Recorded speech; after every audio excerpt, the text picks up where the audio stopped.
Hey everybody, we're going to do day 6 or January 6th in the One Year Chronological Study Bible. And it starts out with, God would certainly act on his promises, but Abraham and Sarah would have to continue waiting. The Lord's announcement of judgment on Sodom, where Abraham's nephew Lot lives, provides Abraham an opportunity to practice intercession. And God rescues Lot in answer to Abraham's prayer. The story of Sodom and Gomorrah demonstrates to the Israelites the danger of living among the wicked, God's certain judgment of evil, and the origins of the Moabites and Ammonites. Abraham struggles to trust God while living as a foreigner in Gerar. He deceives Abimelech regarding Sarah's relationship to him, and she is taken to Abimelech's palace. God interrupts Abimelech's intentions and rescues Sarah. Abraham then prays that God would do for Abimelech and his family what he has yet to do for Abraham and Sarah, give them children. Soon afterward, the Lord opens Sarah's womb, and Sarah gives birth to Isaac. God shows Abraham and the later Israelites his faithfulness to fulfill his promises despite Abraham's sins. So we're going to start out with a son promised to Sarah. It's in Genesis chapter 18, verses 1 through 15. And it happens in the year, or about the year, 2067 or 1901 BC. So there's about a 30-year discrepancy in when it could have happened. The devil likes to mess things up. And he certainly messed up the original calendar. So we don't actually have hardcore dates, especially for the BC stuff. But we do pretty much have hardcore AD things. So the Lord appeared again to Abraham near the oak grove belonging to Mamre. One day Abraham was sitting at the entrance to his tent during the hottest part of the day. He looked up and noticed 3 men standing nearby. When he saw them, he ran to meet them and welcomed them, bowing low to the ground. "My lord," he said, "if it pleases you, stop here for a while." I gotta rearrange. "Rest in the shade of this tree while water is brought to wash your feet. And since you've honored your servant with this visit, let me prepare some food to refresh you before you continue on your journey." "All right," they said. "Do as you have said." So Abraham ran back to the tent and said to Sarah, "Hurry, get 3 large measures of your best flour, knead it into dough, and bake some bread." Then Abraham ran out to the herd and chose a tender calf and gave it to his servant, who quickly prepared it. When the food was ready, Abraham took some yogurt and milk and the roasted meat, and he served it to the men. As they ate, Abraham waited on them in the shade of the trees. "Where is Sarah, your wife?" the visitors asked.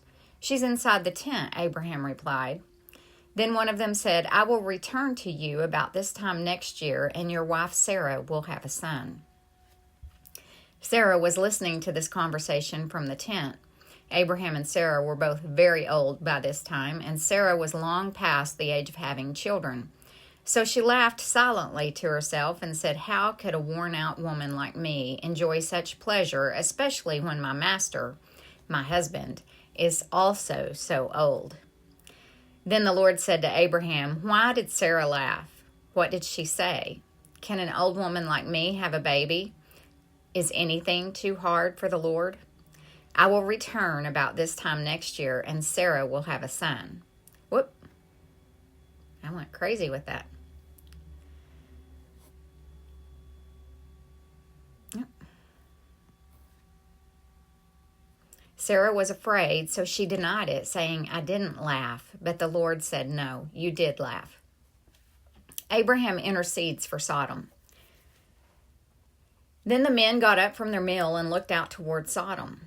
As they left, Abraham went with them to send them on their way.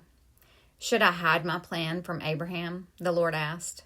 "For Abraham will certainly become a great and mighty nation, and all the nations of the earth will be blessed through him.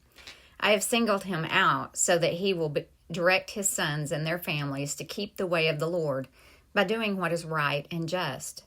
Then I will do for Abraham all that I have promised." So the Lord told Abraham, "I have heard a great outcry from Sodom and Gomorrah because their sin is so flagrant. I am going down to see if their actions are as wicked as I have heard. If not, I want to know." The other men turned and headed toward Sodom, but the Lord remained with Abraham. Abraham approached him and said, "Will you sweep away both the righteous and the wicked? Suppose you find 50 righteous people living there in the city. Will you still sweep it away and not spare it for their sakes? Surely you wouldn't do such a thing, destroying the righteous along with the wicked. Why, you would be treating the righteous and the wicked exactly the same. Surely you wouldn't do that. Should not the judge of all the earth do what is right?" And the Lord replied, "If I find 50 righteous people in Sodom, I will spare the entire city for their sake." Then Abraham spoke again, "Since I have begun, let me speak further to the Lord. Even though I am but dust and ashes, suppose there are only 45 righteous people rather than 50. Will you destroy the whole city for a lack of 5? And the Lord said, "I will not destroy it, even if I find 45 righteous people there." Then Abraham pressed his request further. "Suppose there are only 40.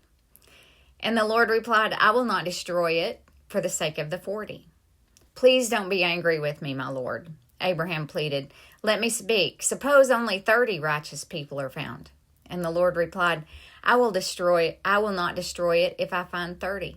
Then Abraham said, "Since I have dared to speak to the Lord, let me continue. Suppose there are only 20. And the Lord replied, "Then I will not destroy it for the sake of 20. Finally, Abraham said, "Lord, please don't be angry with me if I speak one more time. Suppose only 10 are found there." And the Lord replied, "Then I will not destroy it for the sake of 10. When the Lord had finished his conversation with Abraham, he went on his way, and Abraham returned to his tent. That evening, the 2 angels came to the entrance of the city of Sodom. Lot was sitting there, and when he saw them, he stood up to meet them. Then he welcomed them and bowed with his face to the ground. "My lords," he said, "come to my home to wash your feet and be my guest for the night. You may then get up early in the morning and be on your way again." "Oh, no," they replied, "we'll just spend the night out here in the city square." But Lot insisted.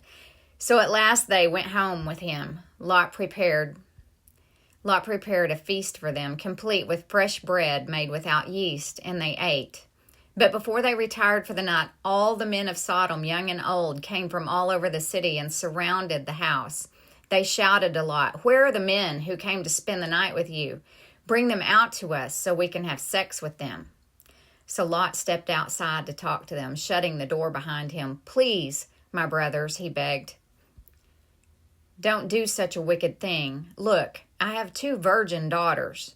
Let me bring them out to you, and you can do with them as you wish. But please leave these men alone, for they are my guests and are under my protection." "Stand back," they shouted. "This fellow came to town as an outsider, and now he's acting like our judge. We'll treat you far worse than those other men." And they lunged toward Lot to break down the door. But the 2 angels reached out, pulled Lot into the house, and bolted the door. Then they blinded all the men, young and old, who were at the door of the house, so they gave up trying to get inside. Meanwhile, the angels questioned Lot. "Do you have any other relatives here in the city?" they asked. "Get them out of this place, your sons-in-law, sons, daughters, or anyone else, for we are about to destroy this city completely. The outcry against this place is so great it has reached the Lord, and he has sent us to destroy it." So Lot rushed out to tell his daughters' fiancés, "Quick, get out of the city. The Lord is about to destroy it." But the young men thought he was only joking. At dawn the next morning, the angels became insistent. "Hurry," they said to Lot, "take your wife and your 2 daughters who are here. Get out right now, or you will be swept away in the destruction of the city." When Lot still hesitated, the angel seized his hand and the hands of his wife and 2 daughters and rushed them to safety outside the city, for the Lord was merciful. When they were safely out of the city, One of the angels ordered, "Run for your lives and don't look back or stop anywhere in the valley. Escape to the mountains or you will be swept away." "Oh no, my lord," Lot begged. "You have been so gracious to me and saved my life, and you have shown such great kindness. But I cannot go to the mountains. Disaster would catch up to me there, and I would soon die. See, there is a small village nearby. Please let me go there instead. Don't you see how small it is? Then my life will be saved." "All right," the angel said, "I will grant your request. I will not destroy the little village. But hurry, escape to it, for I can do nothing until you arrive there." This explains why that village was known as Zoar, which means little place. Lot reached the village just as the sun was rising over the horizon. Then the Lord rained down fire and burning sulfur from the sky on Sodom and Gomorrah. He utterly destroyed them, along with the other cities and villages of the plain, wiping out all the people and every bit of vegetation. But Lot's wife looked back as she was following him, and she turned into a pillar of salt. Abraham got up early that morning and hurried out to the place where he had stood in the Lord's presence. He looked out across the plain toward Sodom and Gomorrah and watched as columns of smoke rose from the cities like smoke from a furnace. But God had listened to Abraham's request and kept Lot safe, removing him from the disaster that engulfed the cities on the plain. Afterward, Lot left Zoar because he was afraid of the people there, and he went to live in a cave in the mountains with his 2 daughters. One day, the older daughter said to her sister, "There are no men left anywhere in this area, so we can't get married like everyone else, and our father will soon be too old to have children. Come, let's get him drunk with wine, and then we will have sex with him. That way we will preserve our family line through our father." So that night they got him drunk with wine, and the older daughter went in and had intercourse with her father. He was unaware of her lying down or getting up again. The next morning, the elder daughter said to her younger sister, "I had sex with our father last night. Let's get him drunk with wine again tonight, and you go in and have sex with him. That way we will preserve our family line through our father." So that night they got him drunk with wine again, and the younger daughter went in and had intercourse with him. As before, he was unaware of her lying down or getting up again. As a result, both of Lot's daughters became pregnant by their own father. When the older daughter gave birth to a son, she named him Moab. He became the ancestor of the nation now known as the Moabites. When the younger daughter gave birth to a son, she named him Ben-Ami. He became the ancestor of the nation now known as the Ammonites. Abraham moved south to the Negev and lived for a while between Kadesh and Shur, and then he moved on to Gerar. While living there as a foreigner, Abraham introduced his wife Sarah by saying, "She is my sister." So King Abimelech of Gerar sent for Sarah and had her brought to him at his palace.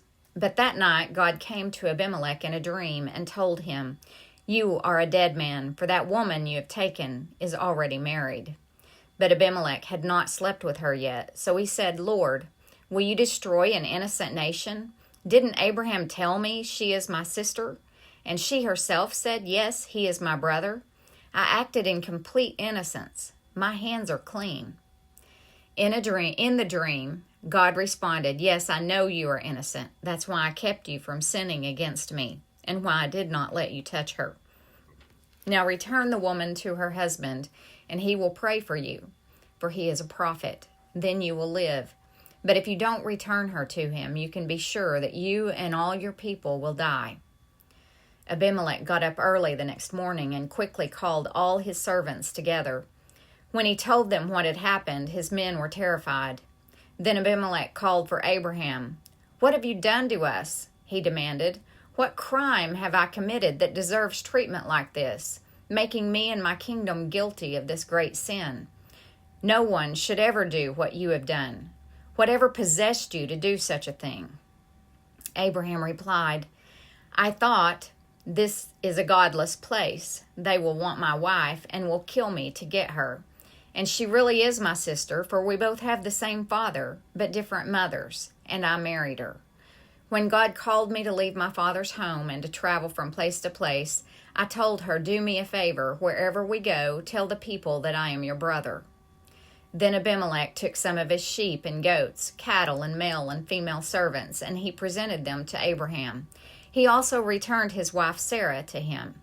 Then Abimelech said, "Look over my land and choose any place where you would like to live." And he said to Sarah, "Look, I am giving your brother 1,000 pieces of silver in the presence of all these witnesses. This is to compensate you for any wrong I may have done to you. This will settle any claim against me, and your reputation is cleared."